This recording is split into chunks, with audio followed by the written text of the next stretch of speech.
Vamos fazer mais uma oração? Pai querido, nós estamos aqui diante do Senhor. Que o Senhor nos revele a Tua Palavra, que nós possamos ser ministrados pela Tua Palavra. Nós pedimos que o Senhor se revele a nós, que nós possamos ouvir com o coração obediente. O Senhor revele a nós. Eu peço que o Senhor use a vida do Teu servo para que nenhuma palavra Sua se perca, mas que o Senhor ministre aos corações. Nós oramos em nome de Jesus. Amém. Amém. Eu gostaria de compartilhar sobre o tema Brilhe a sua luz. Brilhe a luz que você tem dentro de você. E aí eu vou falar um pouco sobre o que significa essa luz. Uma coisa que eu tinha compartilhado na semana passada é sobre a parábola, que significa a colocação de uma coisa ao lado da outra para fins de comparação. Então Jesus ele fala de coisas terrenas, de elementos do cotidiano das pessoas, para que elas entendam, mas ele fala de assuntos celestiais, de assuntos espirituais. E ele falava assim para que aqueles que têm um coração obstinado, eles não compreendessem aquilo que Jesus está falando. E é um pouco paradoxal, mas depois a gente vai ver ao longo do compartilhar que quando o evangelho ele é pregado é para a salvação daqueles que ouvem, mas a pregação da palavra também pode ser uma ferramenta a qual as pessoas, dependendo de como elas recebem, isso pode ser a condenação dessas pessoas, dependendo de como elas vão receber ou deixar de receber a palavra do Senhor. Se antigamente a postura de alguns fariseus, não todos, mas de alguns fariseus ou mestres da lei, que era obstinada, de que eles achavam que eles já tinham alcançado a justiça, isso os impedia de compreender as palavras de Jesus, talvez hoje o materialismo manifesto em diversas ideologias, de diversos estilos de vida, possa impedir que a gente compreenda a palavra do Senhor. Muitas vezes a gente vê pessoas que têm uma ideologia sobre um futuro melhor, independente do espectro político, a visão que eles têm é limitada, porque é uma visão materialista, é algo que quando a gente morrer vai acabar. Por mais que você tenha lutado, por mais que você tenha feito algo bom, quando você morrer acabou. Mas a gente entende através das Escrituras Sagradas que a morte não é o fim. Aliás, é um novo começo. E aí, como vai ser esse novo começo, depende de como a gente reage ao Evangelho. E falando sobre a parábola que Jesus faz sobre a candeia, eu creio que dá para fazer um diálogo também com a parábola da semana passada, sobre a parábola da semente.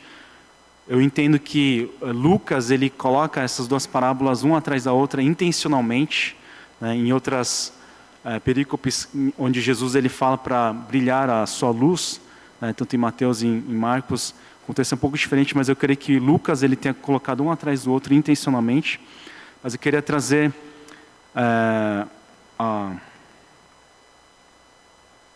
aqui Salmo 119, 105,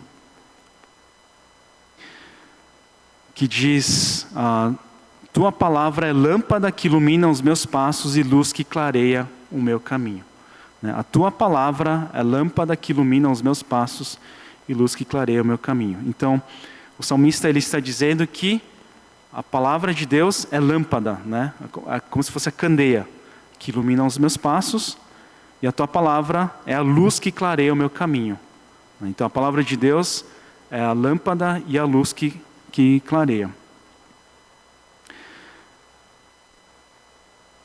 Quando a gente vê em Mateus 5, né, Jesus ele diz que vocês são a luz. Né? Ele diz, vocês são a luz. E aqui em Salmos a gente vê o salmista fazendo essa comparação à palavra do Senhor, a lâmpada e a luz. Né? Então, ou seja, a palavra de Deus é a luz. Não sei se estou confundindo a cabeça de vocês, mas o que eu quero dizer é que nós que ouvimos a palavra do Senhor, nós somos iluminados pela palavra do Senhor.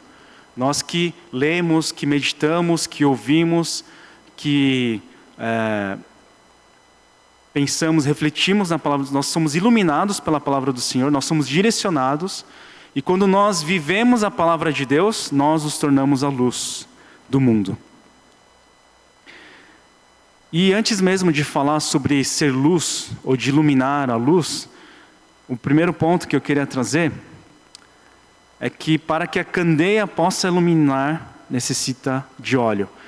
Essa figura aqui é um exemplar de como seria um modelo de uma candeia comum na época de Jesus. Feita de barro, a gente vê dois furos, né, duas entradas. Então tem um pavio aqui, e dentro tem um óleo, tem um azeite que eles colocavam para que quando acendesse a candeia, ela continuasse queimando, para que pudesse iluminar. E a gente vê na parábola das 10 virgens, né, em Mateus 25, a necessidade do óleo ser preparado, de ter óleo para acender a candeia. Então, das 10 virgens, as 5 que eram as prudentes, elas levaram óleo em vasilhas juntamente com as suas candeias, para que quando viesse o noivo, elas pudessem iluminar o caminho até as bodas. Né? Então, a gente precisa do óleo. E por que eu estou falando disso? Muitas vezes no Novo Testamento, quando fala de óleo, ele fala do Espírito Santo de Deus, ele se refere ao Espírito Santo de Deus. Em Efésios 1:13 diz, nele quando vocês ouviram e creram na palavra da verdade, o evangelho que os salvou, vocês foram selados com o Espírito Santo da promessa. Quando nós fomos selados com o Espírito Santo da promessa? Quando nós ouvimos a palavra da verdade e quando nós cremos na palavra da verdade. Quando nós ouvimos, em outras palavras, as boas novas, o evangelho que os salvou, o evangelho que nos salvou.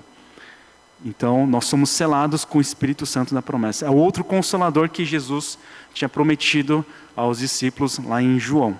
Né? E nós precisamos, em outras palavras, do Espírito Santo de Deus para iluminarmos. Nós precisamos da ação do Espírito Santo de Deus.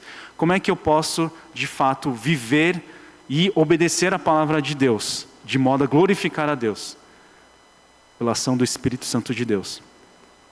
Ontem eu fui para um casamento de um amigo querido, um amigo em comum meu, do Isaac, e um jovem, ele deu carona e a gente teve altos papos assim. Um jovem que eu conheci ontem mesmo, e ele fez uma pergunta que eu fiquei muito feliz da pergunta. Ele perguntou: pastor, como é que eu faço para ser cheio do Espírito Santo? É uma pergunta excelente, assim. E eu já falei sobre isso em alguma ocasião aqui no domingo, mas essencialmente, para que a gente esteja cheio do Espírito Santo, para que a gente possa estar cheio do Espírito Santo, nós precisamos nos submeter ao Senhor. Nós precisamos nos submeter à palavra de Cristo Jesus. E a palavra de Cristo Jesus precisa estar em nós, o amor precisa estar em nós e se manifestar em nós. Nesse momento nós estaremos cheios do Espírito Santo. Não, muito mais do que uma sensação, né, que muitas vezes eu nunca ouvi ninguém dizendo isso, mas a prática, né, parece que é uma sensação, né, estar cheio do Espírito Santo. É um sentimento, né? Então, por exemplo, quando o louvor é maravilhoso, a pessoa sente aquele frio no espinho, assim, né? Os pelos arrepiam, assim, nossa, parece que eu estou, né, cheio de Deus. Pode fazer parte também. Assim, com certeza o Senhor, Ele se manifesta em nós, isso nos causa emoções. Mas estar cheio do Espírito Santo é quando nós nos submetemos ao Senhor, quando nós cremos na palavra do Senhor de fato e nós vivemos conforme a palavra do Senhor. Então, dito isso, a candeia deve ser usada para revelar, fazer conhecido e trazer à luz. É isso que Jesus fala, né? No versículo 16.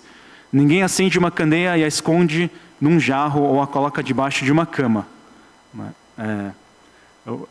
Essa ilustração provavelmente é Iá, né? Eu posso usar um pouco também, né? Iá, mas quando a gente vê as candeias, tem uma aqui na mesa, tem uma lá em cima, outra lá. É o lugar natural onde tem que ficar candeia, né? Quando a gente vai instalar lâmpada, fica em lugares expostos, né? É isso que Jesus está falando, né? Coloca num lugar apropriado. A gente não esconde a luz. Da mesma maneira, a gente precisa mostrar a luz, né? E aí o que ele diz? Né? Pelo contrário, coloca num lugar apropriado de modo que os que entram possam ver a luz, porque não há nada oculto que não venha a ser revelado e nada escondido que não venha a ser conhecido e trazido à luz. E quando a palavra do Senhor é proferida a nós, quando nós temos acesso à palavra do Senhor, aquilo que é escondido é revelado. Aquilo que era misterioso, ele se faz conhecido e é trazido à luz.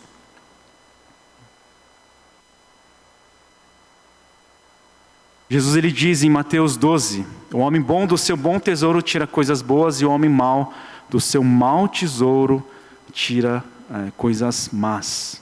Né? E ele acrescenta até, versículo 36, mas eu lhes digo que no dia do juízo, no dia do juízo, os homens haverão de dar conta de toda palavra inútil que tiverem falado. Né? É pesado isso, né? Por que do que é falado? Porque isso revela o que está no coração.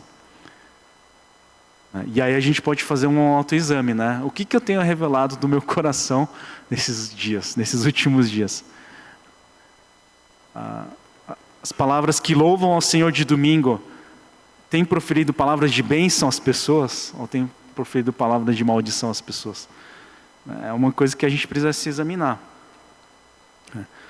E quando a gente tem acesso à palavra, isso é revelado a nós. Né? Jesus ele fala assim, em Lucas 12, tenham cuidado com o fermento dos fariseus, que é a hipocrisia. Não há nada escondido que não venha a ser descoberto, ou oculto que não venha a ser conhecido. Por que hipocrisia do fermento dos fariseus, né? Que é hipocrisia. Por quê? Porque eles são pecadores também. Os fariseus eram de uma das escolas judaicas, né? E eles aparecem muito porque eles tinham uma teologia que, digamos assim, encaixava muito com o que Jesus ensinava. Eles acreditavam na ressurreição. Na verdade, eles eram gente boa. Apesar deles apanharem muito de Jesus. Mas por que o fermento dos fariseus? Porque eles se escondiam através da religiosidade. E aí trazendo para a prática do nosso dia a dia, a religiosidade, né? Ou aquele aparência de santo, né? Né? Santo, né? Eu sou crente, né? Eu sou um homem, como é que se diz? Íntegro, libado, né? Eu não tenho nenhum... Isso pode nos esconder de nós mesmos a nossa situação. A autojustiça, né? Isso não é exclusividade dos religiosos, mas, né? Não, eu sou um cara bom. Eu sou gente boa. Eu não faço mal a ninguém. Ou a vida de pecaminosidade, que é um outro extremo, mas ele tem o pecado como estilo de vida e não quer saber da palavra do Senhor e continua assim e vai assim. Né? E tudo isso pode tentar encobrir o que está realmente no nosso coração. Entretanto, o Senhor trará à luz todas as coisas. O Senhor, através da palavra, que é a luz, que é a lâmpada para os nossos pés, que é a luz para o nosso caminho. Ele vai revelar todas as coisas a nós. E Jesus ele fala, portanto não julguem nada antes da hora devida, esperem até que o Senhor venha. Ele trará à luz o que está oculto nas trevas e manifestará as intenções dos corações. Nessa ocasião, cada um receberá de Deus a sua aprovação. Então, mais uma vez, quando a gente ouve a palavra do Senhor, quando a gente ouve o Evangelho, se eu entendo aquilo que a palavra de Deus está mostrando, que eu sou pecador, que eu preciso do Senhor, quando a gente entende o propósito de Deus para a nossa vida, quando a gente entende que Jesus ele não veio só para perdoar os nossos pecados, e aí depois quando ele voltar a gente vai para o céu. Não é só isso. É muito mais do que isso. Ele quer que a gente viva a realidade do reino de Deus já aqui e agora. Algo que a gente vai viver na plenitude quando Jesus voltar. Jesus ele vem inaugurar uma nova humanidade, conforme a gente compartilhou algumas semanas atrás. Ele veio nos fazer, não uma melhor versão de quem nós somos, mas ele veio nos fazer nova criatura. É muito diferente, completamente diferente daquilo que a gente pensa, do que Deus tem para nós. E aí quando a gente entende isso, quando a gente crê nisso, isso nos leva à salvação. Pela graça sois salvos mediante a fé. A fé. Porém, se eu rejeitar, porque eu amo mais o pecado, se eu rejeitar a luz, isso vai trazer a condenação a nós mesmos. Isso que vai trazer condenação a nós mesmos. Portanto, como ouvimos, ele é muito importante. Como ouvimos, ele é muito importante. Qual que é a minha postura perante a palavra do Senhor? Às vezes, irmãos, eu tenho a tentação de trazer coisas eloquentes, sofisticadas, mensagens, mas eu aprendi que o feijão com arroz é a melhor coisa. É o o bao, de cada dia, se é coreano é pap com kimchi, o kimchi é o arroz, que é o arroz e feijão, dos coreanos. É isso que a gente precisa.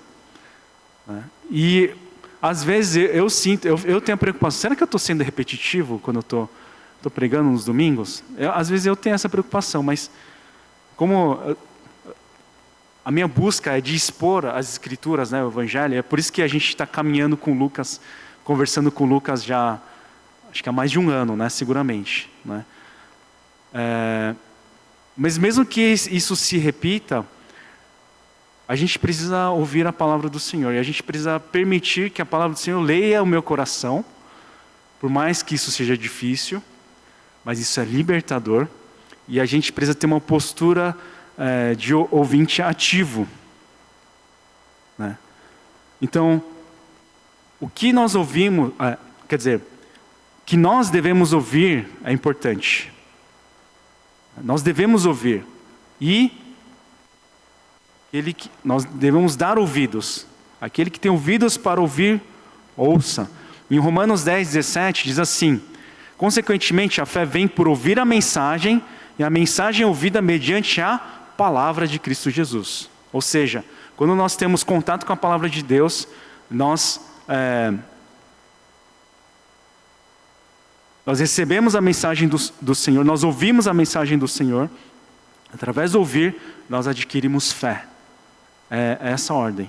Lembra que eu falei que a gente crê naquilo que é revelado a nós, e não naquilo que é obscuro para nós. É óbvio que a gente não vai entender todas as coisas. E graças a Deus por isso, porque se a gente compreendesse a Deus, não seria mais um Deus, Ou nós nos tornamos deuses, ou Deus não é Deus soberano, não é? É uma questão lógica. Mas Deus, Ele nos revela a sua palavra, Ele nos revela a mensagem da salvação, as boas novas, Ele revela o seu plano, Ele revela com que propósito Ele nos criou, qual que é o plano, para com as nossas vidas. Ele revela a sua justiça, o seu amor, a sua misericórdia às nossas vidas. E é baseado nisso que nós cremos, na mensagem do Senhor. Então nós primeiro devemos ouvir, ou melhor, dar ouvidos. Em segundo, o que nós devemos ouvir? Jesus, ele fala em Marcos 4:24, considere atentamente o que vocês estão ouvindo. E aí ele continua, com a medida com que medirem, vocês serão medidos e ainda mais lhes acrescentarão. É um contexto que ele está falando de nós sermos luz também. Então nós devemos dar ouvido à mensagem do Evangelho, da palavra do Senhor. Aí de novo trazendo Efésios 1:13, né? Nele quando vocês ouviram e creram na palavra da verdade, é isso que nós devemos ouvir. O Evangelho que os salvou, as boas novas que os salvou, vocês foram selados com o Espírito Santo da promessa, que é a garantia da nossa herança, até a redenção daqueles que pertencem a Deus, para o louvor da sua glória. Então nós devemos ouvir a palavra, nós devemos dar ouvido à palavra do Senhor. E hoje isso é extremamente importante, porque a gente tem muitas informações à nossa disposição. Antes a gente tinha o privilégio de ter acesso às informações de quase o mundo todo, só num clique, né? Na ponta dos dedos. Agora não só isso, mas a gente pode ter um assistente virtual que nos traz todas as informações. E se precisar, traz em planilha, faz tudo, né? A minha filha agora para checar conta matemática, ela vai para o ChatGPT. Oh, meu Deus, antigamente eu tinha receio de usar calculadora, agora ela usa ChatGPT. Assim, mas aí a gente tem que tomar cuidado, né? Porque nem tudo que o ChatGPT traz está correto. Por quê? O ChatGPT, ele traz, ou as IAs, eles trazem as informações que estão à disposição da rede mundial de computadores, né? Como eu falo, os jornalistas. E nem sempre aquelas informações são tão acuradas assim. Então a gente precisa tomar cuidado. Então, por exemplo, para os jovens que vão fazer pesquisa de escola, sempre peça para citar fontes, as fontes primárias das coisas que eles estão trazendo. E aí você vai na fonte, no site, no livro, e você checa se aquela verdade realmente é verdadeira ou não. Né? Eu sei de pessoas, eu não estou dando ideia, tá? Mas eu sei de pessoas, eu não sei se vocês já fazem isso, que quando estão lendo a Bíblia e tem alguma dúvida, eles perguntam para o ChatGPT. Toma cuidado, tá? Eu testei algumas vezes e muitas das informações são interessantes e legais. Porém, sei lá, eu chuto assim, uns 20, 30% podem estar errados. Toma cuidado, tá bom? Se tiver dúvida, manda a pergunta para mim, tá bom? Os jovens podem mandar pergunta para o tio Isaac também, tá? Mas e pesquisem na Bíblia, porque a própria Bíblia explica a Bíblia, né? É um princípio básico, né, da interpretação da interpretação bíblica. Mas nós precisamos dar ouvidos à palavra do Senhor. A gente não pode dar ouvidos a outras vozes, porque dependendo de para quem eu vou dar ouvidos, isso vai determinar a minha vitória em Cristo Jesus ou a derrota. Entende o que eu quero dizer? Isso vai determinar a minha vida ou a minha morte. Então a gente precisa dar ouvidos à palavra do Senhor. E, em terceiro, o como devemos ouvir é muito importante.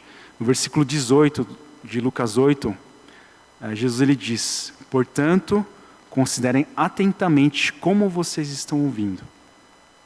A gente precisa ouvir com atenção, entendendo que é a palavra do Senhor que está sendo proferida. Eu até faço um apelo, apesar das minhas falhas, apesar da minha fraqueza, enfim, ouçam atentamente a palavra do Senhor. Eu sou apenas um servo, né? Apesar de eu ser prolixo, né? Ouçam atentamente a palavra do Senhor. E, olha só, o que Jesus ele diz: a quem tiver mais lhe será dado, de quem não tiver até o que pensa que tem lhe será tirado. E aí, poderia citar a parábola dos talentos, mas como o Lucas ele colocou a parábola do semeador antes, né, o relato da parábola do semeador antes dessa parábola da candeia, eu queria trazer de volta e lembrar das terras, né, que são os corações. Lembra da terra no caminho, que o pássaro vinha e comia? Né? Ou seja, essa pessoa, como diz o ditado português, né, passou por um ouvido e saiu pelo outro. Ouviu, mas não ouviu nada. No final, não escutou nada. E aí, o diabo leva embora a palavra do Senhor. Ou quando a nossa terra, ou o nosso coração está cheio de pedras, a palavra não é enraizada nos nossos corações. Então bate um sol, vem qualquer tribulação, tchau, já era, morreu. Ou até, se a gente fica preocupado com as coisas, né? Com as contas a pagar, a guerra no Oriente Médio, o petróleo subindo, não sei se eu vou conseguir pagar as contas, inflação, etc. Se deixar essas coisas nos causarem preocupação, ansiedade e tudo mais, a gente não vai conseguir crescer, não vai conseguir amadurecer, frutificar. Se eu der vazão às tentações, né, ao estilo de vida de pecado, isso também eu não vou frutificar. Né? São as preocupações, os problemas da vida ou outras coisas que acabam nos sufocando. Né? Porém, entretanto, se nós dermos ouvidos à palavra do Senhor, então, a quem tiver mais lhe será dado, vai frutificar 30, 60, 100 por 1. Lembra que a gente fez aquele exercício mental da porcentagem de ganhos? Né? Lucrar 3.000%, 6.000%, 10.000% é um valor que eu posso comer e eu vou estar satisfeito e ainda vai ter muito mais. Ou seja, isso não é para mim. É para outras pessoas, é para eu abençoar a vida de outras pessoas. Lembra da família que eu falei, né, que enfrentou crises severas? Hoje eles abençoam outras famílias, eles abençoam outras pessoas. E glória a Deus por isso. Quando eu encontro cada um de vocês, quando eu converso com vocês, quando a gente está comendo aqui embaixo junto, no almoço, ou quando eu vou aconselhar, coisa assim, é essa a expectativa que eu tenho. Eu tento ir de maneira despretensiosa, né? Mas a expectativa que eu tenho do que Deus pode fazer na sua vida, na vida de vocês, é essa. De que vocês vão frutificar 30, 60, 100 por 1. Mas nesse processo é importante qual que é a minha postura, né? Como eu estou ouvindo a palavra do Senhor. Agora, concluindo, por último, brilhe a luz de Cristo. Quando fala brilha a sua luz, é porque Jesus ele disse que você é a luz do mundo. Mas quando eu penso, e aí eu estou fazendo o benefício do duplo sentido, né? Quando você pensa brilha a sua luz, que não seja a sua luz, mas a luz de Cristo Jesus. Que seja o Cristo Jesus encarnado, né? Que se manifesta através de nós, né? Quando nós obedecemos a palavra do Senhor. Jesus em Mateus 5,16, quando ele fala que nós somos a luz do mundo, ele diz assim: brilhe a luz de vocês diante dos homens, para que vejam as suas boas obras e glorifiquem ao Pai de vocês que está nos céus. A lógica do mundo ou de outras religiões faça boas obras para ser salvo. A lógica da graça do Evangelho eu fui salvo pelo que Jesus fez, pela boa obra que Jesus fez na cruz. Eu sou salvo pela graça, é por isso que eu sou salvo pela graça. Mas eu não vou deixar de fazer as boas obras. Porém, entretanto, as boas obras significam que eu fui salvo já. Em Efésios fala que nós fomos feitos novas criaturas para realizar as boas obras. Para que nós realizamos as boas obras? Para brilhar a luz de Cristo Jesus e glorificar o Pai nosso, que está nos céus. Então, através das nossas boas obras, o Pai é glorificado. E essas boas obras são diferentes daquelas boas obras que a gente vê nas redes sociais, né? Com a câmera virada para mim, né? Dando atenção para mim, para que eu ganhe os likes, eu viralize, né? Para que eu tenha reconhecimento dos homens. Não, não é isso. Eu vou fazer porque eu entendi a palavra de Deus. Eu vou fazer porque eu fui alcançado pela graça de Deus. Eu vou fazer para glorificar o Pai dos céus. Então, uma coisa pequena, um gesto grande, um grande sacrifício, não vai ser um grande sacrifício. Por quê? Estou fazendo para Deus no final. E comparando com o que Deus fez por mim, não é grande coisa. E eu gostaria de terminar trazendo Filipenses, carta de Filipenses, onde Paulo diz assim: façam tudo sem queixas nem discussões. Posso ouvir um amém? A gente pode ler junto só esse versículo 14? 1, 2, 3 e já. Façam tudo sem queixas nem discussões. Irmãos, não, só até aqui por enquanto. Eu sei que vocês estão empolgados para ler, mas... irmãos, como eu preciso ouvir essa... Como a gente precisa ouvir... Façam tudo sem queixas nem discussões. Agora sim, vamos ler juntos, versículo 15. Para que venham a tornar-se puros e irrepreensíveis, filhos de Deus inculpáveis no meio de uma geração corrompida e depravada. Dentro de uma geração corrompida e depravada, como nós podemos manter o nosso coração puro e irrepreensível? Como nós podemos manter puros e irrepreensíveis? Fazer sem queixas nem discussões.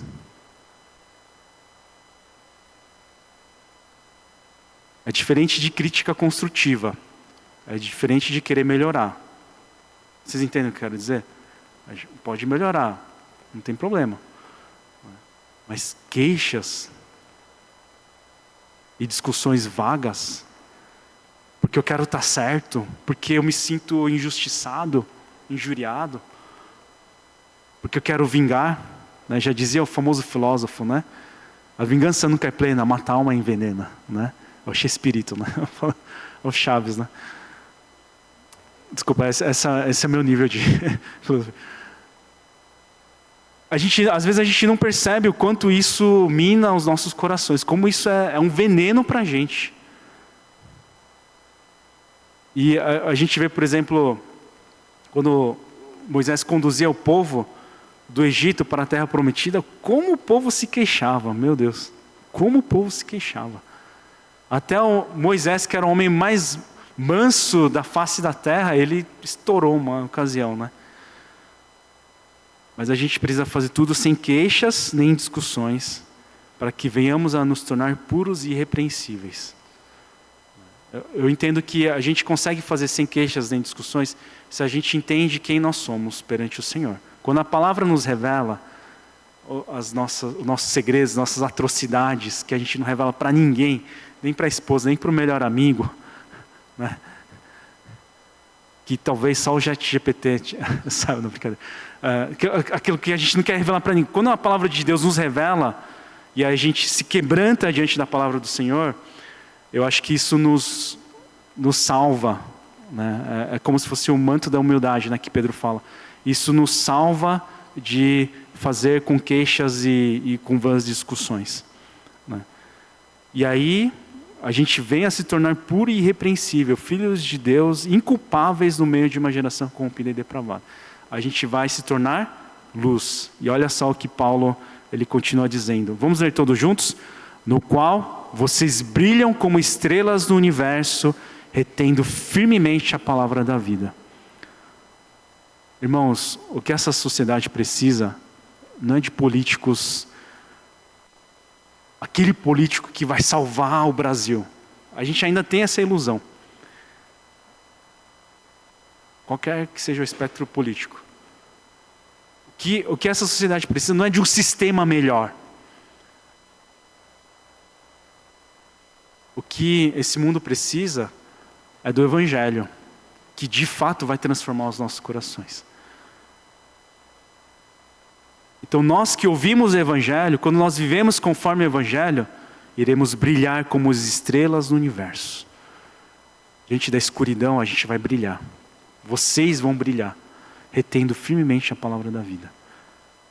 E vocês não têm noção das coisas que Deus vai fazer na sua vida, através da sua vida, na vida de outras pessoas que estão ao redor de vocês. Vocês não imaginam como as pessoas vão ser alcançadas. Teve uma ocasião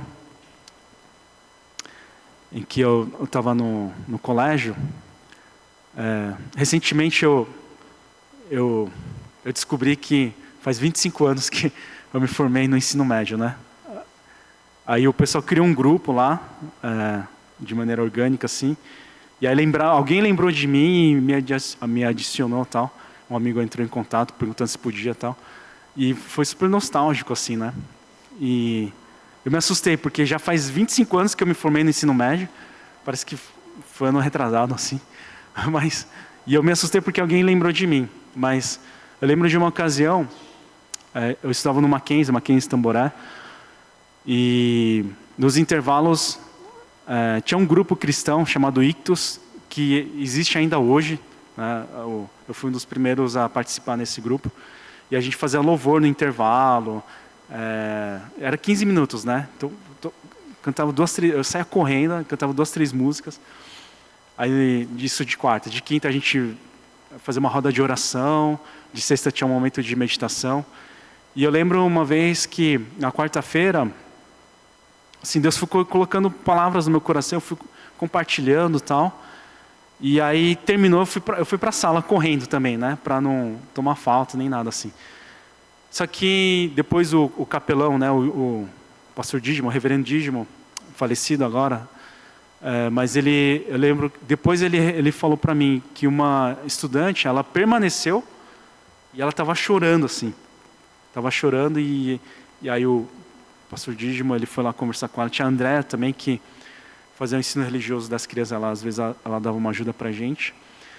E ela estava chorando assim porque a avó dela estava com câncer, no estágio avançado, e ouvindo as coisas que tinham sido compartilhadas, né, nesse momento de louvor, ela ganhou esperança. Ela falou: eu vou compartilhar as coisas com a minha avó, tal. Eu não sei o que aconteceu depois, mas foi uma coisa que quando eu vi, fiquei, nossa, eu tinha o quê? 15 anos na época, 16 anos, e eu fiquei super surpreso assim, nossa, Deus usa a minha vida, né? Eu até então só um adolescente, né, um aborrecente, né, não tinha nem feito seminário nem nada, mas Deus usou a minha vida e de maneira que eu nem imaginava. O que eu quero dizer com isso? Com esse exemplo bem simples, que Deus, Ele tem um plano na sua vida, na vida de cada um de vocês e através da vida de vocês. E a gente pode participar na história da salvação de outras pessoas que fazem parte da nossa vida. Que Deus nos abençoe e que nós possamos brilhar como estrelas no universo. Vamos orar? Vamos baixar nossas cabeças, falar com Deus agora.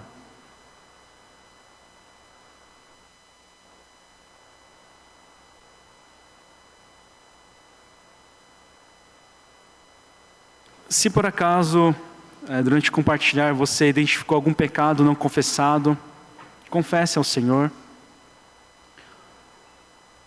Se for falta de fé, se for negligência, o que quer que seja, confesse ao Senhor.